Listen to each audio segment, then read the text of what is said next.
good idea, and mentees maybe from different levels, student versus residents versus. So one thing we want to make very clear, this is not a program for students, residents, and fellows. This is not for trainees. This is only for faculty. This is a faculty mentoring program.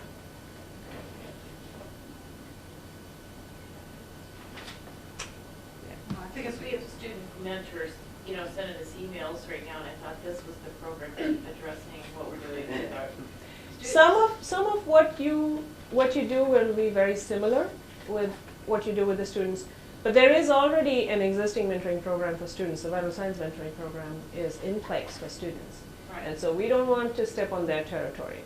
Oh, I Okay. I'm sorry, I didn't hear, you don't want to step on which territory? The Vital Signs mentoring program for the students, because that's already in place. It's been working for a couple, 3 years now.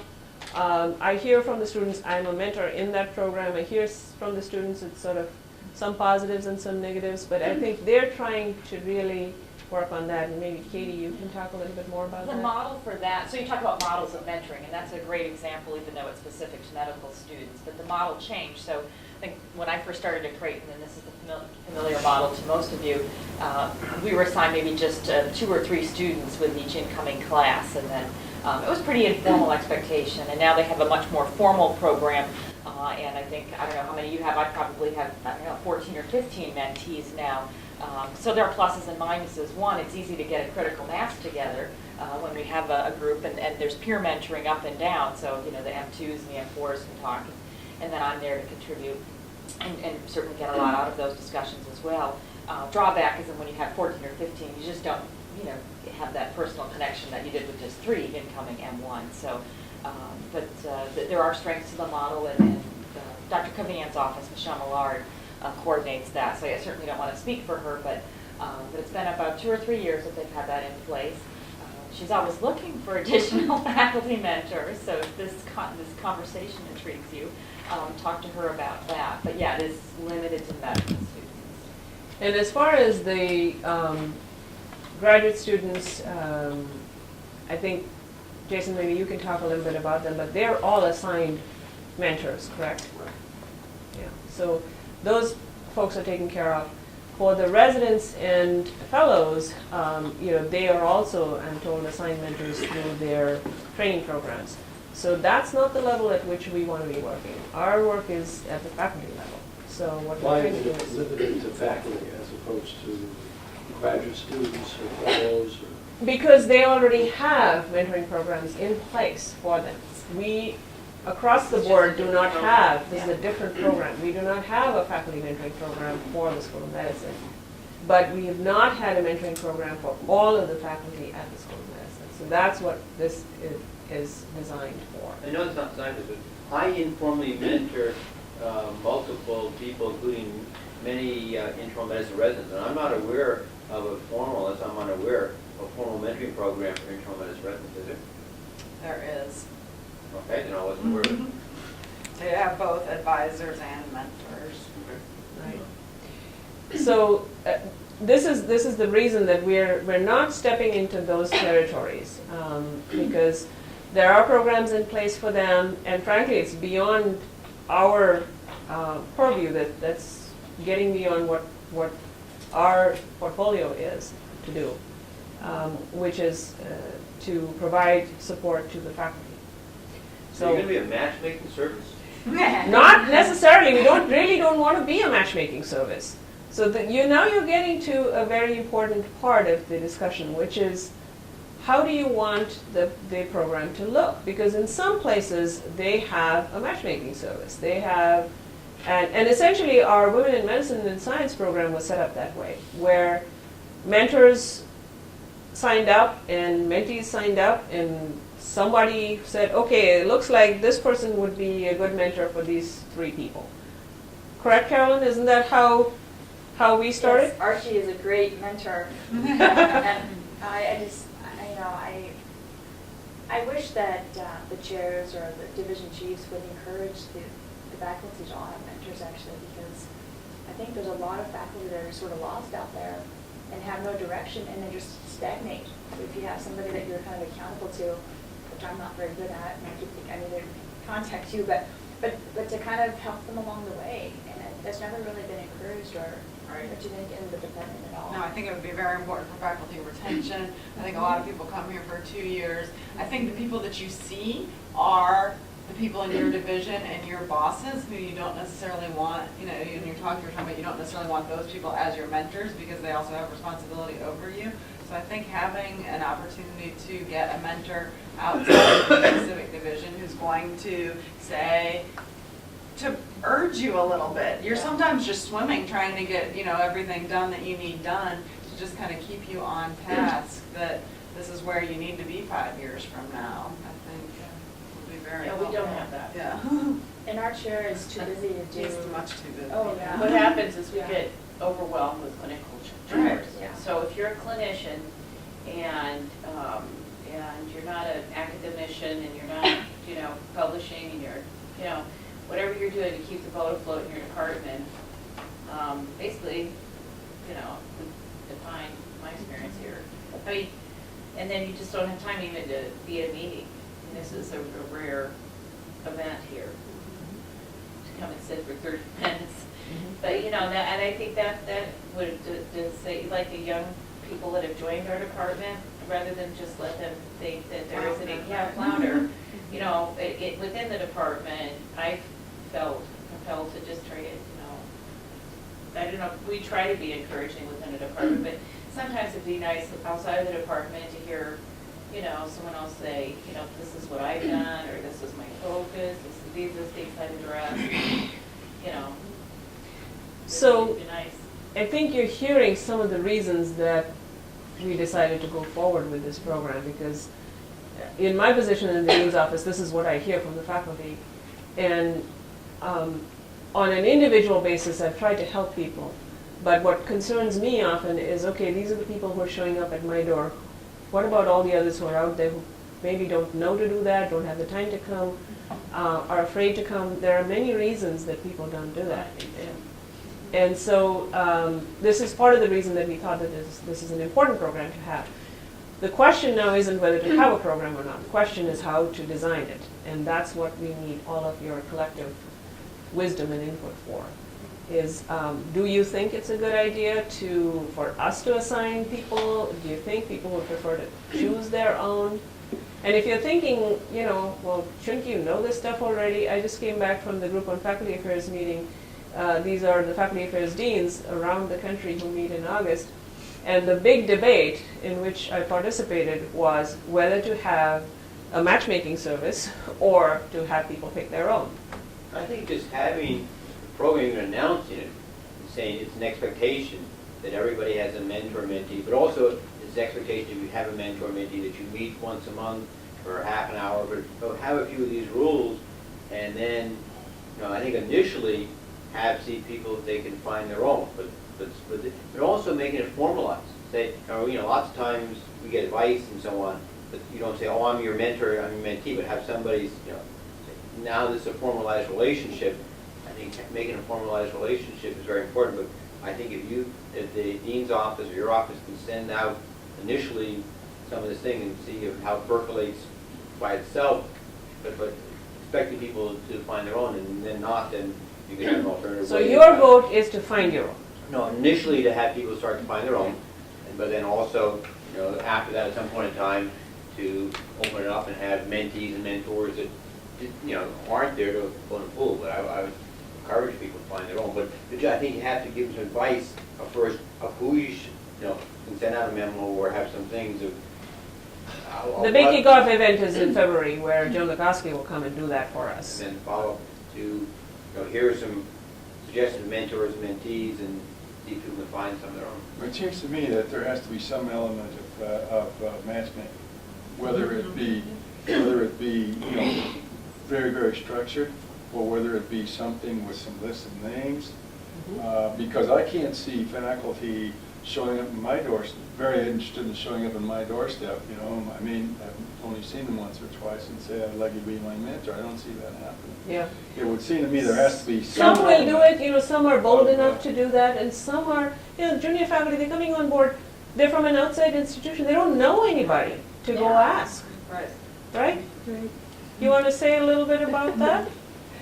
No, just when you move to a new institution, and I happen to know it back because I've been in the Omaha community for a few years, know people at Creighton, but just moving to a new institution and not knowing anyone, it's sort of intimidating to make those initial bridges. And we plan to have throughout the year, some sort of informal sessions where we would invite mentors and mentees. The biggest problem with having sort of a group session is getting people to it. People are busy, they don't have time. You set up a 7 o'clock in the morning, well, people can't come to that. You set up a noon meeting, well, everybody's busy, can't come to that. You set up a 5 o'clock in the evening, they need to go home, or go back to work, or whatever. So we'll try to offer different venues for interaction, but it'll probably not be every month. The monthly meetings will be something that the mentors and mentees are designed to do.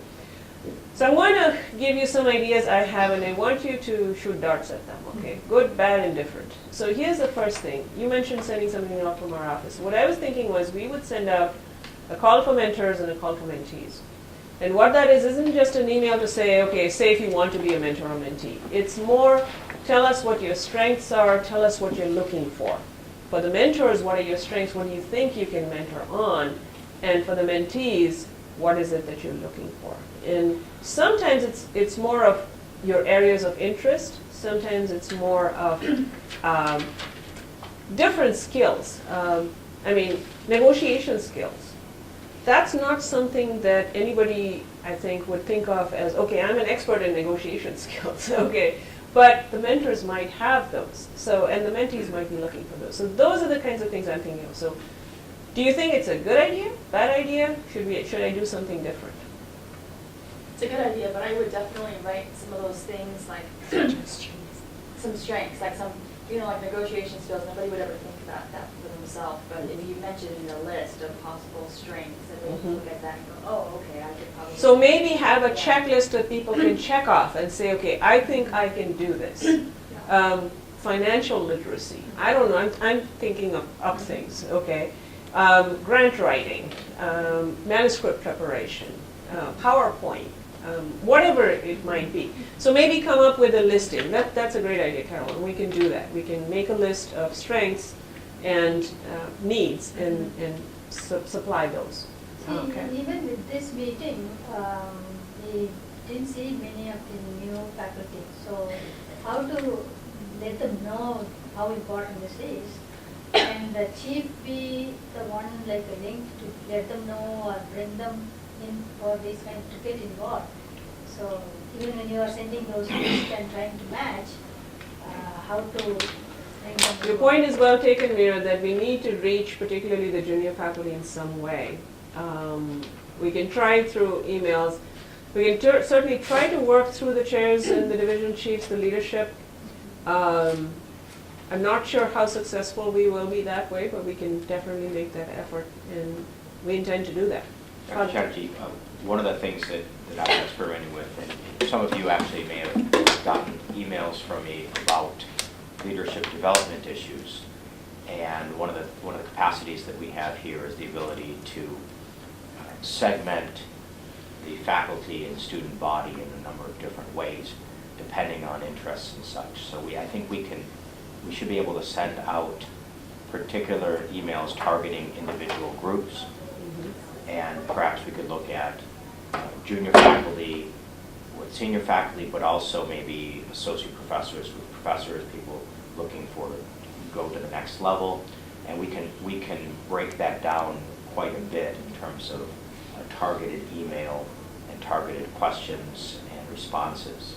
So I think that we have this capacity, and it would allow us to respond to particular needs. And we could look at skill sets, we could look at general trajectory or career development, particular issues, general issues, and so on and so forth. We could really break that down quite a bit.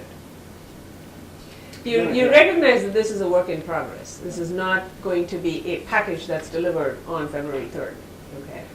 I would say that you're describing a program. Mm-hmm. And as far as I can see, the program is a bit foggy to me. And it would seem to me that the first thing to do is to get in your own mind what would what does this program look like? What is it? And what are its goals? And get that out to the faculty. Because otherwise it doesn't have an identity. And I think right now it doesn't have an identity. It does not for a specific reason, Dr. Eckert. I don't want it to be my program. I want it to be a faculty program, and that's why you're all here. That's what we want to hear from you. It's your thoughts which are important. You will see it begin to take shape and begin to take form. But this session was a listening session. We wanted to hear from you all. We've already heard some comments which we're taking notes on. Dr. Verman is helping take notes on, which will go back and help design the program. It is a non-existent program at this time. Well, then it would be appropriate to identify it as a program to be designed with some general features In that you want development. to accomplish. Yes. Because otherwise, it doesn't have an identity of any kind, and nobody's going to pay attention to it. Well, we will give it an identity. What's it for? What's it for is an excellent question, Kathy.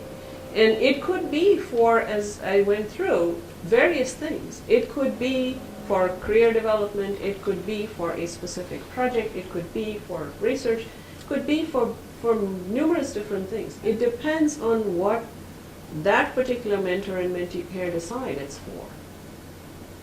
It's not meant to be a top-down thing that the dean's office decided, okay, we're going to have a mentoring program and this is what it looks like. Because So it's not designed for promotion and all that? no, it's not necessarily designed for that. It may be used for that, and some people may see that that is its main benefit. But that is not the only thing it's designed for. The reason we're doing it this way is because I've talked to a lot of my colleagues around the country, and where they have a top-down system, they have lots of problems. There's difficulty in acceptance from the faculty. There's a lot of opposition. There are people who don't understand why they need to have it. There are lots of problems. And so So it's just one more thing you have to do every month, put that on my It- schedule? unfortunately, that's the way it's viewed, yeah. And so we're trying to not have those problems. And what I learned was if you hear from the faculty what they want and then respond and set it up how they want it, you're much more likely to be successful. I think Has there it's- been a meeting inviting new faculty to, or they've been exposed to this concept at all? particularly people? Briefly. There is a new faculty orientation which is held where I mentioned that we would be developing this program, but not much beyond that yet. Was there any feedback from Mostly the kinds of things you've heard today already, which is we really need one, we'd appreciate one, but a lot of these folks don't know where to go to find a mentor, what to expect from that relationship, how to make it go right, those kinds of things. Well, if you, what you say happens properly, it ought to handle itself. It doesn't need to be tapped down. It ought to take care of itself, faculty to faculty. And so what I think the identity should be is that you have some kind of a facilitator mechanism for faculty to faculty communication. And so you got to decide, what is that mechanism? What could that mechanism be? Because if you don't have something like that, people aren't going to pay attention to it. You're absolutely correct as far as having somebody something that keeps track of what's happening. Because as you say, if you just leave it to people, which is what's been happening so far, as you leave it up to faculty to go find their own mentors, it doesn't seem to work very well. I'm seeing you shaking your head. Doesn't work at all. We have to find faculty that are willing to do this, to put in the time and things like that. Everybody's busy, and we have to make it a priority amongst the faculty, amongst the administration and the leadership of the School of Medicine to make this a priority in our lives, because certainly that has not been emphasized up until this point, in my opinion. It's interesting you say that because the dean very much wants this to happen. In my discussions with him about this, he said it's an expectation from all faculty that they will mentor. If you look at our guidelines for promotion and tenure, particularly for the mid-level and senior faculty, it's there in black and white. It says are required to mentor and demonstrate mentoring. in annual evaluations, the chairs are asked to ask the mid-level and junior faculty if they're mentoring. So it's sort of there, but it's not really happening, right? So you have some ideas of how we could do better? Well, I think we just need to, like I said, identify those that are willing to, participate. And we've got to identify those individuals that want to be available to establish these types of relationships. Because I think we have faculty that are, but I also know that we have faculty that probably are not. And it'd be important, you want this to be a successful program. You want to choose the best, put these people forward to get these things started first. And then I think others will come along. But we need to identify that core group initially to be helpful. I wonder if you could send like a list of like nominations or something. Like the people that want to have a mentor can nominate someone, and maybe you can contact them and say, hey, you've been identified as someone that would be a great mentor. Would you consider this? Or maybe even a phone call to that person. That's an excellent thought also, Carolyn. So what you're saying is not just have people self-identify as mentors, but maybe have mentees say, so-and-so is a great mentor, I think they should be on your list of mentors. And maybe even have a phone call to them, because We would definitely need to have some discussions, whether it's through email or verbally, through phone calls or whatever, with anyone who's going to be in the program, both mentors and mentees. There's a lot of communication that's got to happen for this to work right. Because we can't sort of just say, okay, Dr. Barman's been identified as a great mentor by 16 people. And we're now going to stick her with these 16 people. Okay, that's not going to work.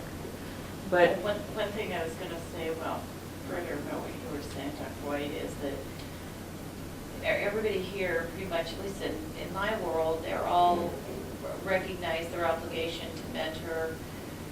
And to me, that's always been interpreted as the students and residents. It has absolutely nothing to do with colleagues, And that's been the traditional view that I've felt in this institution and thought was what was done. because it's the hierarchical system of mentoring that we have all grown up in.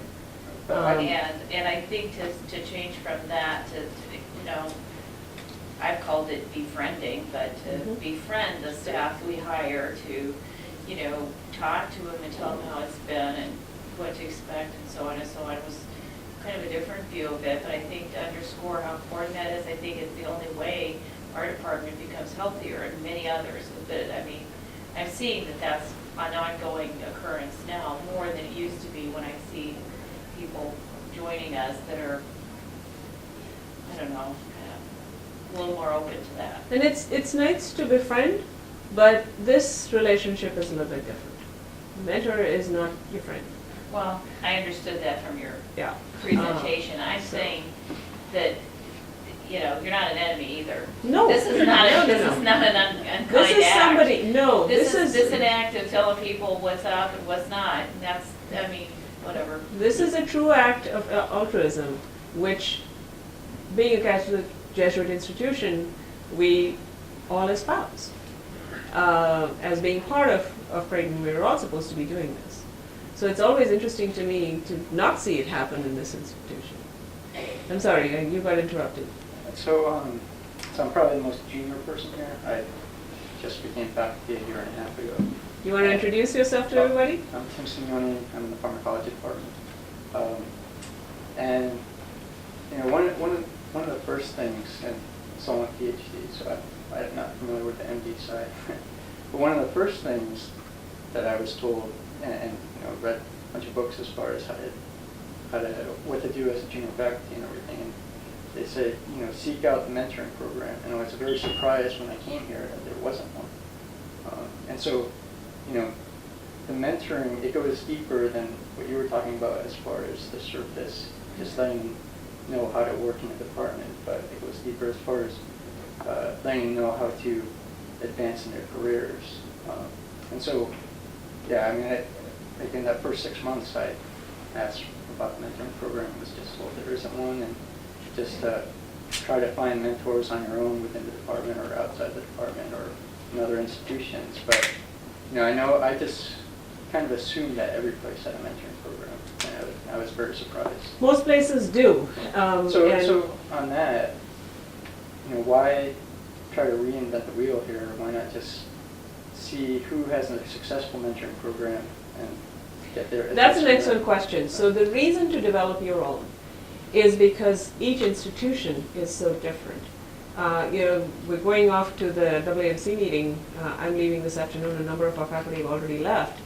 And when you go there, this is what they tell you. There are whatever. How many are there now? 160? Not quite 160. Lost count. 146. Whatever is our number of medical schools. Each one is different.